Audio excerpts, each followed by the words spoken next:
பேரளம் அழகான கிராமங்கள் நிறைந்திருக்கக்கூடிய ஒரு சூப்பரான ஒரு ஊராக இருக்குது. இங்கே கூட பாருங்கள், இப்போ கூட வந்து அழகாக வந்து வைக்கோல்லாம் எடுத்துகிட்டு போயிட்டுருக்காங்க.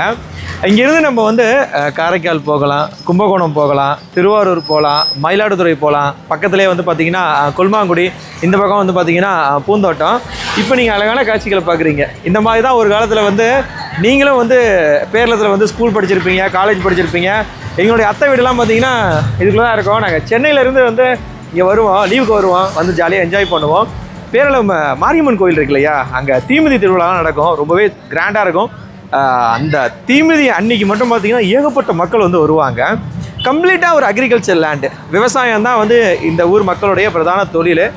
நெல் உற்பத்தி பண்ணுவாங்க, அதே மாதிரி தேங்காய் அதிகமாக உற்பத்தி பண்ணுவாங்க, அதுக்கப்புறம் வேர்க்கடலை, அதுக்கப்புறம் கரும்பு, இந்த மாதிரி இருக்கக்கூடிய பொருட்கள்லாம் வந்து பார்த்திங்கன்னா இந்த பகுதியில் இருக்கக்கூடிய மக்கள் வந்து உற்பத்தி செய்வாங்க. நிறைய ஸ்கூல் பசங்களை இப்போ நீங்கள் பார்க்குறீங்க, இந்த ஈவினிங் டைமில் பாருங்கள், ஃபுல்லாக நிறைய ஸ்கூல் பசங்க, காலேஜ் பசங்கள்லாம் வந்து வெயிட் பண்ணிகிட்ருக்காங்க, பஸ்ஸுக்காக வெயிட் பண்ணிகிட்ருக்காங்க. நிறைய பேர் பஸ்ஸில் ஏறி போயிட்டுருக்காங்க.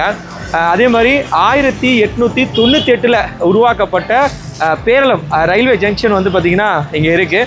127 வருஷம் பழமைமிக்க ஜங்ஷனும் வந்து பேரளத்தில் இருக்குது. பேரளம் உங்களுக்கு எந்த அளவுக்கு ஒரு பரிச்சயமான ஊர், உங்களுக்கு எந்த அளவுக்கு பிடிக்கும், எந்த அளவுக்கு நீங்கள் பேரளத்தை வந்து மிஸ் பண்ணுறீங்க அப்படின்றத கமெண்ட் பண்ணி விடுங்க. ஸோ மீண்டும் இதே மாதிரி ஒரு சூப்பரான வீடியோட உங்களை சந்திக்கிறேன். பாய்.